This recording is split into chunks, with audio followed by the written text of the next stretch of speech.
Hello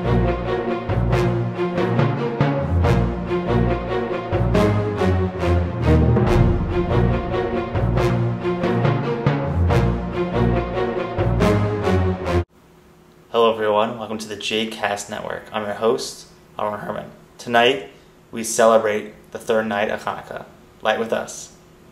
Baruch atah Adonai, Eloheinu melech haolam, asher kiddushanu tzatav, v'tzivanu like ner shel Chanukah.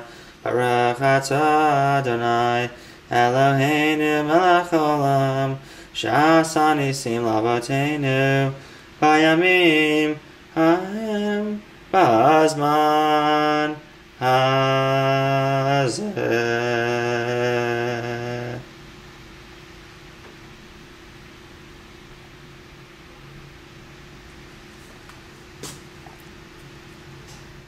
Repentance is an important part of our Jewish values. We had the opportunity to attend the This World Values Network event in New York City featuring Jack Abramoff and Rabbi Shmuley Boteach. Jack Abramoff was a super lobbyist who fell from grace. Let's learn more about his path to redemption. Teshuvah is a powerful process. You've been through a lot. When did you realize you need to do your own personal teshuvah?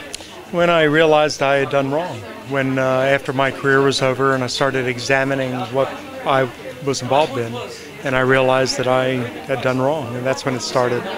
And when you're going through this process, and you mentioned in your speech when that jail shut for the first time, did you realize then that you have to further your own teshuvah process, or making? I knew it before then. I mean, I knew it. Jail was the final landing of a thud, but I had already. My mind was already well directed in that direction. And obviously, when you're going through the things that you went through, when you look back at it now, did you think you could stop it at any point? Well, I didn't think I should stop it. I mean, I didn't think, again, as I explained tonight, it wasn't like I was sitting there thinking I was doing anything wrong. And it only required me to get out of this system to see I was doing wrong. As you were writing your book, did anything inspire you? And when you were, when you start reflecting, was there any time you're writing your book when you're like, wow, I can't believe that actually happened to me? Well, it was before that. I wrote my book after I got out of prison. Before I went to prison, I started going through all my emails, and I think that was probably the moments, it was almost 7 years later that I wrote my book, so a lot of the emotion kind of had gone out of it in the sense that I'd been through it already. And everyone goes through their Jewish journey, and when you were in prison, you brought Judaism to people who didn't have it before, or you want to enlighten people. Tell us a little bit about your prison experience and your Judaism. Well, I tried to, where I could, help the other Jewish inmates, all of whom were not religious for a while, in exploring and learning about their faith. They were going through crises, and some of them were seeking religious input, and I had spent most of my life learning, so I had some things to say, and I tried to say it. I ran classes for a long time. I ran a number of classes, Bible, prayer, Hebrew, and things like that for those inmates. And now, what are you hoping to change in your life? Well, I'm hoping to change me every day, and it will be a struggle until I'm in the grave, and I just have to keep at it. Why did you decide to create this event?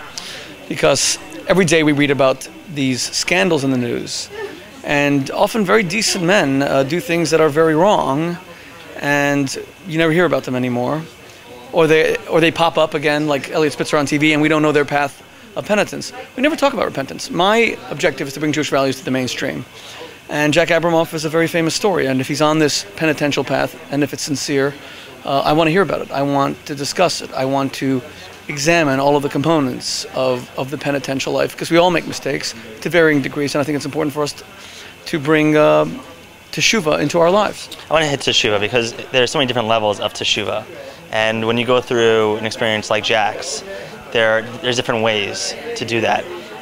What would, if someone came to you with a similar story like him, what would be your first advice? What would you give advice? Well, exactly what I said at the beginning of the evening. I mean, number one, I would outline Maimonides' four steps of repentance, which is number one, charatz al over. You have to really regret what you did. You have to acknowledge it as bad, and you have to regret it, and it has to cause you a certain pain that motivates you to change. Number two, you got to stop doing it. Number three, you have to make it right. You have to go to all the people you hurt and make it right. You have to.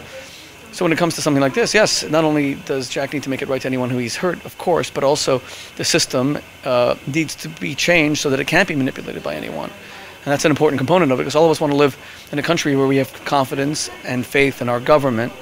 And finally, number four is you got to do things differently. You have to undertake positive action that rectifies the previous misdeeds. That is teshuvah. Right. And you actually just are coming out with a new book. What, Kosher Jesus? Yeah. Yeah. And tell us, like, 10 years in the making. 10 years. Now, what is it about? Well, I hope people will read it, but it's about the true story of the Jewish Jesus. It's about the Jews reclaiming Jesus by understanding the authentic nature of his story, as opposed to the story that has been brought down to us after considerable editing on the part of Christian editors who wanted to distance Jesus from the Jewish people after the Jewish revolt of the year 66 to 70. And it's about Christians learning about the authentic Jewish Jesus in order to have an enriching experience of their own Christianity. You can't really practice Christianity unless you understand Judaism. And you're bringing together people from different backgrounds and religions. And this book how do you think will affect the Christian-Jewish relations? What are your hopes for it? I think it'll greatly improve them. I think there has to be a theological bridge between Jews and Christians. It's not enough for Christians just to support Israel, but we welcome their support, and we're very grateful for them. But there has to be, we can't only be separated by the personality of Jesus Christ, given that he was Jewish.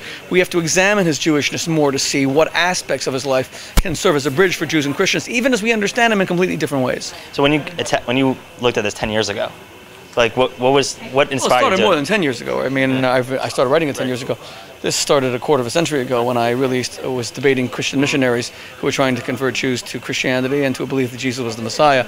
And I started studying the New Testament in depth and Christian writings in depth, and indeed the messianic prophecies that the Christians used to substantiate Jesus' claims in depth. And that's where I did a lot of debates. A lot of them are available on the internet, and the book started to take shape. And I'm very proud of it, and I hope it'll make an impact, a positive impact, God willing. As you can see, repentance is a process. There are no shortcuts. But if you truly believe that you are sorry for what you did, anything is possible. This is Aaron Herman, and thanks for watching.